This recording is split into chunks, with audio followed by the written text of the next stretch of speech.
Hello everyone, welcome to my channel. Today we are going to be discussing about ways to deal with burnout.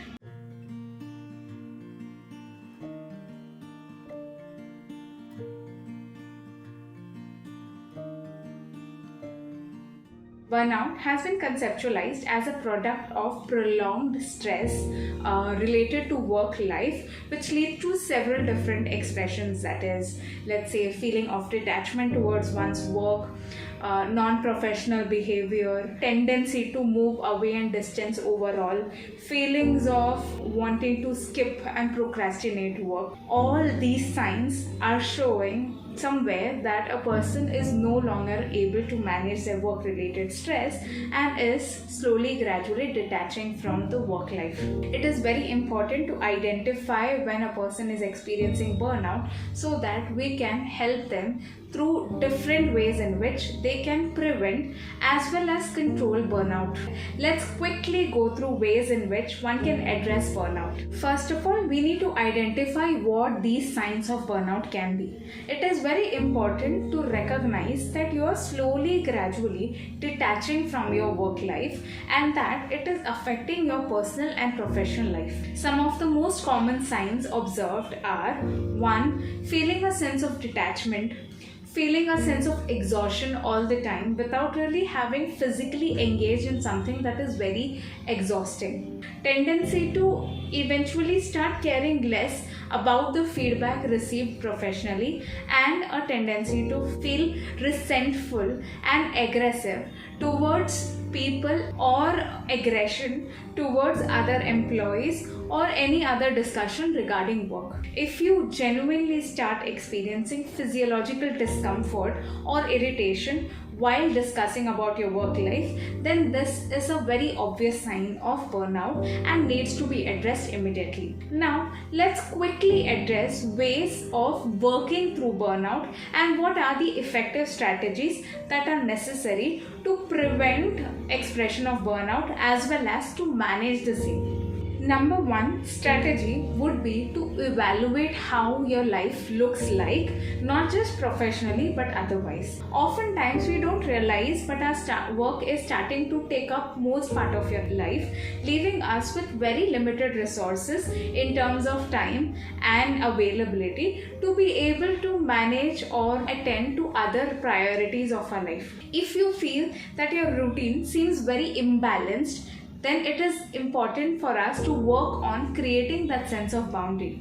Setting strict boundaries by allocating specific time necessary for our recreation, for our personal lives, and for all the other personal priorities that are just as important might help you to reallocate the significance of work life and so will help us to prevent ourselves from feeling the sense of exhaustion coming from an imbalanced lifestyle. Number 2 would be following basic time management strategies. It might not be possible for us to be able to keep up with all the commitments at some time, and hence it is very important to realistically evaluate the time allocation we give to each task and having like a basic time management strategies to prioritize high priority work tasks versus having a general sense of time allocation for other unimportant tasks related to our profession. Having some sort of a goal which keeps in mind the time required to be able to follow these tasks will help you to not overdo it. At the same time, not find ourselves in a trap of constantly feeling that we are short of time and not being able to do so. Number 3 strategy would be able to say no. It is important to understand and acknowledge when a work is just not possible. We often tend to overcommit ourselves because we are not truly aware of our time, we are not truly aware of our routine, we are not truly aware of exactly how long it would take to complete a particular task. And if we are not aware of any of these aspects, it becomes very difficult for us to judge whether our work is possible or not. Saying no basically means being able to detach from this impulse of saying yes right away, but rather distancing yourself and always giving a partial commitment in terms of let me see if this is possible. This way, you're not lying to the other person,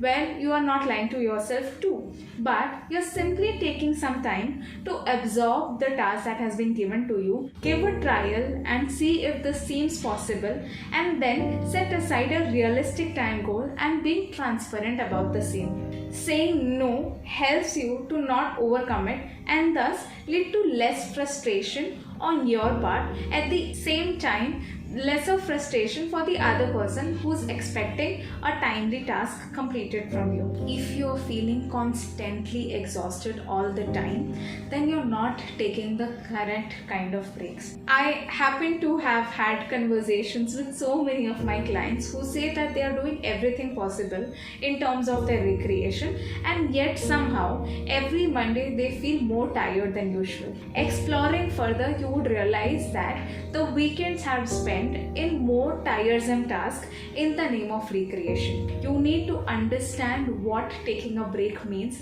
and you need to really justify your time outside or your time in engaging in any other activities and really measure whether this is going to help you or not. You may not be involved in physically exhausting work, but that does not necessarily mean that your body does not need a break. Mental and physical exhaustion go hand in hand. So even if you're engaging in a work that takes a lot of mental load from you, then you definitely need some sort of a gap that will allow you to refill your resources for the next week. Take shorter breaks during the day. Similarly, take enough breaks during the weekend so that you're able to rewind and start over from the next week. Not giving enough time to do this will only mean that slowly and gradually your capacity to continue working might eventually run out, and you will not be able to sustain the kind of work-life balance that you have today. Lastly, give really some time for yourself. Self-care and focusing on fulfilling the basic needs of human life is extremely important and cannot be compromised while you are engaging in your professional life. If you're not sleeping right, if you're not eating right, if you're not taking the necessary kinds of breaks that are required to help with your mental drain, then you will not be able to sustain your professional life. And therefore, if you want to work well, then you also need to allocate enough efforts and time towards quality of life in general. You cannot just discount your personal life and self-care while trying to complete tasks. It is just not sustainable. Yes, there are times when work becomes more important and you need to perhaps stay up late to finish a project. That's possible for 1 or 2 days. But if you make that a habit and you've really gotten used to compromising on your sleep quality and food, this is not going to be something that you will be able to sustain for your life. If you are planning to work for the next, let's say, 20 or 30 years of your life, or even for the next 5-10 years, then you need to make work part of your lifestyle and not make your life about your work. Really spend enough time on reflecting on how your work life looks like, and you won't be surprised if you're showing signs of burnout, especially because you're compromising your everyday routine. Alright, I hope this helps you in being able to manage your work-life balance. I hope you find this to be useful. Don't forget to like, share and subscribe to my channel for more such videos. Thank you.